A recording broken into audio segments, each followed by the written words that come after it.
گریو yard of umpires Afghanistan نے اپنی سرزمین میں جتنی عظیم سلطنتوں کو دفنایا اور ڈبویا، اتنے ہی عظیم اشخاص کو اپنے بدن سے جنم بھی دیا۔ دوستو، جتنی دلچسپ پختونوں کی تاریخ ہے، اتنا ہی دلچسپ ان کا کلچر اور ان کی تہذیب بھی ہے، اور آج کی اس ویڈیو میں ہم پختونوں کی اس ہی تاریخ کا تجزیہ اور تذکرہ کریں گے، ساتھ ہی ان کی تہذیب یعنی کلچر سے بھی آشنائیت حاصل کرنے کی کوشش کریں گے۔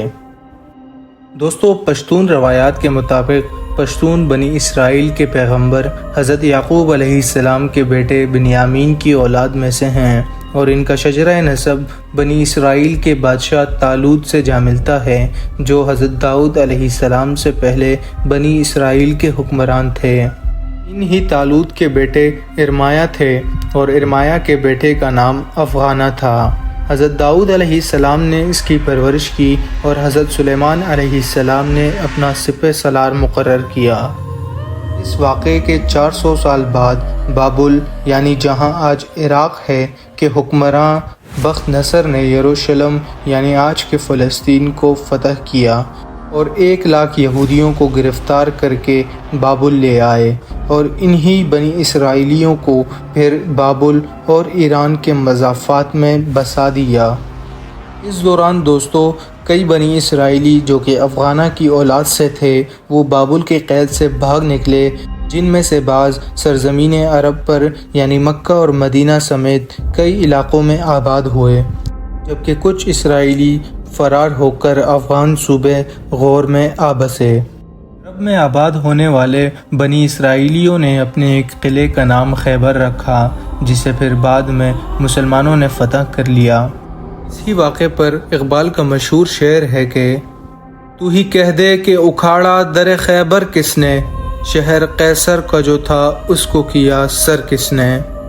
پشتون روایات کے مطابق غور آنے والے بنی اسرائیلیوں نے یہاں کے پہاڑی دروں کا نام خیبر رکھا، جسے آج بھی خیبر ہی سے جانا جاتا ہے۔ مزید یہ کہ افغانستان آنے والے اسرائیلیوں نے اپنے بھائیوں سے تعلق توڑا نہیں جو عرب میں آباد ہوئے تھے، بلکہ دونوں اطراف کے پیغامات کے آنے جانے سے رابطہ برقرار رہا۔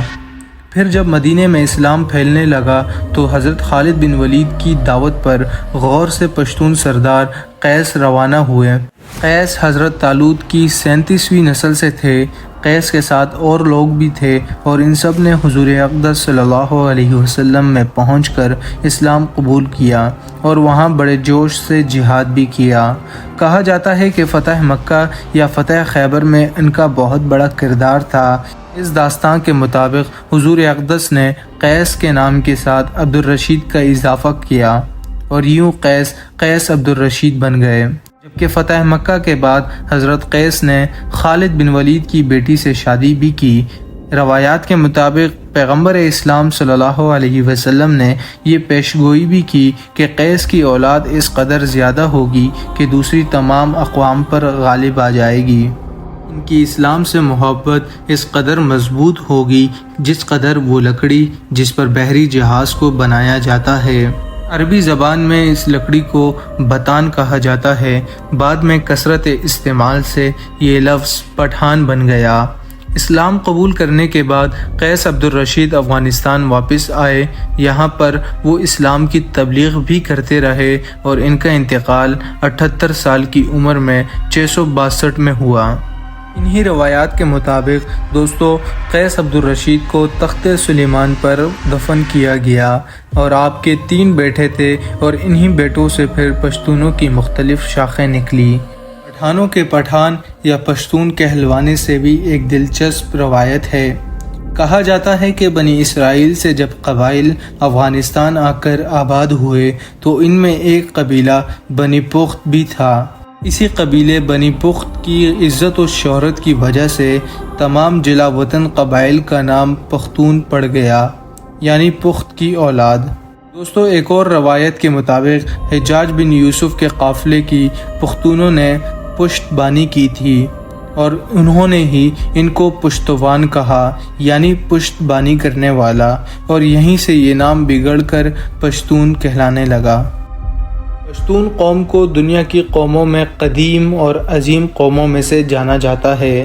پشتون قوموں کے 400 سے زائد قبائل ہیں جو آج ایران، افغانستان، پاکستان اور ہندوستان میں آباد ہیں۔ پشتون قوم کی مختصر سی تاریخ ہم بیان کر چکے۔ 2015 میں ورلڈ پشتو کانفرنس کے 3 روزہ اجلاس میں 23 ستمبر کو ہر سال پختون کلچر ڈے کو منانے کا فیصلہ ہوا۔ ہزاروں سال پرانی اس قدیم اور عظیم قوم کی تہذیب بھی اتنی ہی عظیم اور قدیم ہے۔ اس ویڈیو میں ہم پختون تہذیب کو مختصر اور آسان الفاظ میں بیان کریں گے۔ پختون تہذیب کے 2 عنصر ہیں، یعنی 2 فیکٹرز ہیں، ایک پختون ولی، دوسرا اسلام۔ پختون ولی کو عام زبان میں پختو بھی کہا جاتا ہے۔ پختون ولی فروغ دیتی ہے بہادری کو، عزت نفس کو، خود مختاری کو، آزادی کو، لیڈرشپ یعنی قیادت کو، انصاف کو اور مہمان نوازی کو۔ آسان الفاظ میں پختون ولی ایک ضابطۂ حیات ہے جس کی روشنی میں ایک پختون اپنی زندگی گزارتا ہے۔ پاکستان اور افغانستان کی معاشرے کی قدیم روایتوں میں سے ایک جرگہ ہے۔ جرگے میں علاقے کے تمام بڑے شامل ہوتے ہیں اور انہی کو فیصلے کی باغ دوڑ دی جاتی ہے۔ جرگے میں شرکت کرنے والے تمام برابر ہوتے ہیں اور کسی کو بھی کسی پر کسی قسم کی برتری حاصل نہیں ہوتی۔ جرگے میں تنازعات کا حل، حکومت سے لین دین، مرڈر کیسز، جنگ، امن، سماجی اور اقتصادی معاملات کو انٹرٹین کیا جاتا ہے۔ پختون تہذیب اور معاشرے میں حجرہ بھی اتنا ہی قدیم ہے جتنا کہ جرگہ۔ عام اصطلاح میں حجرے کو بیٹھک یا مہمان خانہ بھی کہا جاتا ہے۔ اسے خاص کر مرد مہمانوں کے لیے بنایا جاتا ہے اور گاؤں دیہاتوں میں اکثر ایک ہی امیر خاندان حجرے کی تعمیر کرتا ہے جسے تمام گاؤں والے استعمال کرتے ہیں۔ کسی بھی دن، مہینے یا سال کو حجرے میں کوئی بھی شخص داخل ہو سکتا ہے اور حجرے میں آنے والے شخص کو اس بات کا اطمینان رہتا ہے کہ یہاں سے اس کو جان و مال کی امان ملے گی اور اس کو کھانے کو بھی دیا جائے گا اور اس کے لیے ایک محفوظ شیلٹر بھی فراہم کیا جائے گا۔ پختونوں کا جنگ و جدل سے واسطہ رہا ہے یا جنگوں کا واسطہ پختونوں سے رہا ہے، یہ بات تو وثوق سے نہیں کی جا سکتی، لیکن اس بات میں کوئی شک نہیں کہ جنگوں سے پہلے پختون قبائلوں میں اتن کیا جاتا تھا۔ اتن ایک روایتی ڈانس ہے اور اس کا جنگوں سے پہلے کرنے کا مقصود جنگ پر جانے والوں کے حوصلوں کو بلند کرنا تھا اور جنگ جیتنے کے بعد خوشی سے بھی اتن کیا جاتا تھا۔ عصر حاضر میں جنگوں پر اتن کرنے والے پختون بہت ہی کم رہ گئے ہیں۔ اتن پختونوں کی مختلف قبائل کی اپنی الگ الگ پہچان ہے، لیکن آج کل اتن شادی بیاہ کے مختلف مواقعوں پر ہی کیا جاتا ہے۔ قبائلی تقریبات اور مختلف تہواروں پر بھی اتن دیکھنے کو ملتا ہے۔ خوراک کے بغیر کسی بھی قوم کی تہذیب نامکمل اور ادھوری سی لگتی ہے۔ پشتون قوم کھانے میں چاول اور کباب کو انتہائی پسند کرتی ہے۔ دعوتوں اور تقریبات میں دمبا گرانا ان کا پسندیدہ مشغلہ رہتا ہے۔ ٹرائبل پختون کی آج کی ویڈیو میں ہم نے پشتونوں کی مختصر سی تاریخ اور ان کے کلچر کو جاننے کی کوشش کی۔ اگر آپ کو ہماری محنت پسند آئی ہو تو سبسکرائب کر کے ہمیں ضرور سراہیں۔ بہت جلد اگلی ویڈیو میں ملاقات ہوتی ہے۔ اپنا ڈھیر سارا خیال رکھیں۔ اللہ حافظ۔